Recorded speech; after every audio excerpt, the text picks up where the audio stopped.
करते हैं प्रधानमंत्री मोदी की ड्रीम टीम की, जिसमें गिरिराज सिंह का भी नाम है। उन्हें ग्रामीण विकास मंत्रालय का जिम्मा दिया गया है। उनसे रिपब्लिक भारत ने खास बातचीत की। गिरिराज जी, जिस तरीके से कैबिनेट 2.0 का विस्तार हुआ, एक नए विजन के साथ कई प्रमोशंस हुए, कई नए लोगों को जगह मिली, कैसे देखते हैं? सबसे पहले तो प्रक्रिया क्या है? देखिए, मुझे कुछ पता नहीं है। ये एक चुनौती, एक जिम्मेदारी है। कल मुझे किसी ने पूछा दिन में, गिरिराज जी क्या होने वाला है? हमें कुछ पता नहीं। जब हम आए थे तो मुझे नहीं पता, तो जाने का मुझे क्या, जिसने लाया है वो जाने। अब इसका उत्तर हम नहीं दे सकते। मैं इतना जानता हूं कि मेरे लिए एक नई चुनौती मिला है।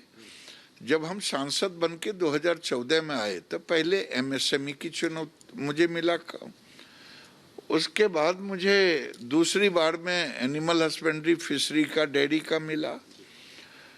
हम कोशिश कर रहे हैं मोदी के उम्मीदों पर खरा कैसे उतरे। उन्होंने एक कल्पना की है सशक्त भारत, एक आत्मनिर्भर भारत, किसानों की आमदनी बढ़ाना, गांव गरीब किसान को समृद्ध करना। तो मैं समझता हूं कि आज उसी के तहत जो ये विभाग मुझे मिला है। तो केंद्रीय मंत्री गिरिराज सिंह की बात आपने सुनी। और मोदी सरकार की इस नई टीम में विदेश राज्य मंत्री बनाई गई हैं मीनाक्षी लेखी, जो कि दिल्ली से सांसद हैं। उनसे खास बातचीत की रिपब्लिक भारत ने। चुनौती को कैसे देखती हैं? चुनौती हर काम में होती है और इस काम में भी रहेगी, लेकिन जो हमारी प्रतिज्ञा है और जो ओथ ऑफ ऑफिस है, मैं आपको आश्वासन देना चाहती हूँ कि उसको पूरी ईमानदारी के साथ और निष्ठा के साथ पूरा किया जाएगा। एक महिला चेहरा था विदेश मंत्रालय में, सुषमा जी का। लगता है एक दूसरा महिला चेहरा भी उसी तरह से मैसेज देगा? देखिए, सुषमा जी हमारी इंस्पिरेशन थी और उन्होंने देश के लिए बहुत काम किया और वो हम सबको इंस्पायर किया और एक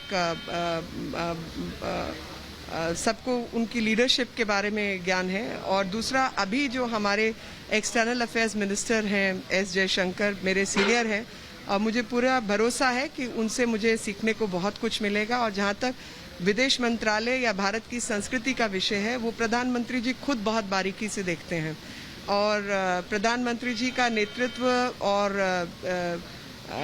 जो दिशा निर्देश है वो हमें लगातार मिलेंगे। और मैं पूरे भरोसे के साथ कह सकती हूँ कि उनके दिखाए हुए रास्ते पर हम पूरी तरीके से जाएंगे। बिल्कुल, प्रधानमंत्री जी ये दोनों मंत्रालयों पे बहुत गहरी नजर रखते हैं, तो लगता है कि आप पर ये दबाव भी बढ़ा रहेगा? नहीं, ये दबाव नहीं होता है। ये दबाव उनके लिए होता है जो काम नहीं करते।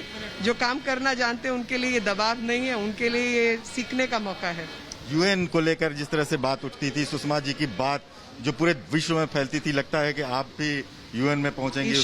ईश्वर ने जो काम निश्चित किया, जो भारत सरकार काम देगी। कल्चर मिनिस्ट्री को कहा जाए कि वो कश्मीर से कन्याकुमारी तक हमारे बहुत से कल्चर हैं, हजारों कल्चर हैं। हमारे कल्चर बहुत सारे नहीं है, हमारा कल्चर एक ही है और वो भारत का संस्कृति है।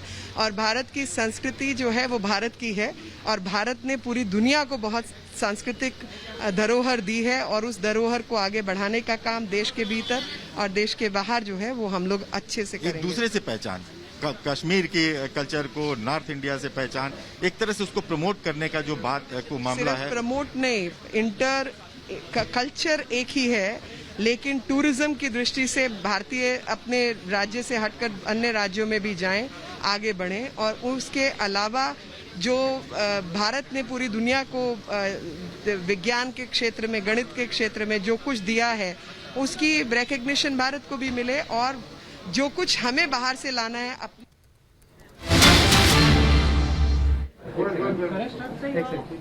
खेल मंत्री के तौर पर। और नई पारी की शुरुआत कर रहे हैं केंद्रीय मंत्री अनुराग ठाकुर अपने मंत्रालय का कार्यभार संभालते हुए, जिन्होंने मेरे ऊपर युवाओं को लेकर और खेलों को लेकर एक नई जिम्मेदारी दी है। ये उनका विश्वास है और उनका खेलों के प्रति जो प्यार और भारत को खेलों में आगे बढ़ाने के लिए लगातार जो उन्होंने मुहिम चलाई है, मैं प्रयास करूंगा जहां पर किरण जी लेकर गए थे उससे आगे उसको लेकर जाएं। सारी टीम के साथ मिलकर देश भर में खेलों को बढ़ाने का काम करेंगे। राज्यों को साथ में लेकर, खेल संस्थाओं को साथ में लेकर, एसोसिएशन फेडरेशंस को साथ में लेकर हर संभव प्रयास करेंगे, क्योंकि एक खेलों के प्रति विशेष रुचि रखने वाले ऐसे माननीय देश के प्रधानमंत्री जी हैं और दुनिया का सबसे बड़ा क्रिकेट स्टेडियम जिनकी सोच के कारण देश में बन पाया। देश भर में अलग अलग खेल की मूवमेंट चली और भारत खेलों में बहुत अच्छा करे, युवाओं का राष्ट्र निर्माण में भूमिका बड़ी हो, उसमें यूथ सर्विसेज के डिपार्टमेंट का भी योगदान हो, स्पोर्ट्स मिनिस्ट्री का खेलों के प्रति भी हो। इन सब के पहलुओं पर विचार करके देश के युवाओं को खेलों और राष्ट्र निर्माण की ओर लगाने का काम भी करेंगे और माननीय प्रधानमंत्री जी के जो सोच है, सपने हैं, उनको पूरा करने का हर संभव प्रयास करेंगे। सर, पहले बीसीसीआई, उसके बाद अगर मैं बात करूं वित्त मंत्रालय, हमेशा प्रधानमंत्री ने चाहे हों या गृह मंत्री साहब हों, उन्होंने हमेशा बोला है कि अनुराग को जब भी कोई जिम्मेदारी मिली है हमेशा बेस्ट किया है। तो सर, इस बार प्रमोशन हुआ है तो जो फिटनेस का एक अब भी हमेशा उसको प्रमोट करते हैं, तो वो अब देखने को जरूर हम एक्सपेक्ट कर सकते हैं कि यहाँ भी मिलेगा। सर देखिए, हर व्यक्ति अपनी ओर से प्रयास करता है कि जब कोई जिम्मेदारी मिले तो उसको ईमानदारी से निभाए, अच्छा करे। हर किसी ने प्रयास किया होगा। हमारा सौभाग्य है कि आज देश में नेतृत्व माननीय मोदी जी का है और हम जैसे युवाओं को बहुत कुछ सीखने का भी और करने का अवसर भी मिलता है।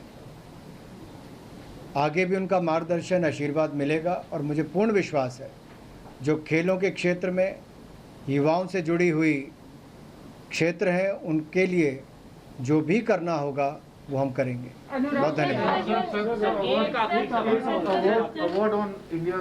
हो गया, आगे बहुत सारे। तो अनुराग ठाकुर को आप सुन रहे थे। खेल मंत्रालय का कामकाज संभाला है, हालांकि सूचना प्रसारण मंत्रालय भी इन्हीं के जिम्मे है। 4 बार से बीजेपी के सांसद हिमाचल प्रदेश से और पूर्व वित्त राज्य मंत्री अनुराग ठाकुर की कैबिनेट बर्थ मिली है। पहले राज्य मंत्री का दर्जा था इनके पास।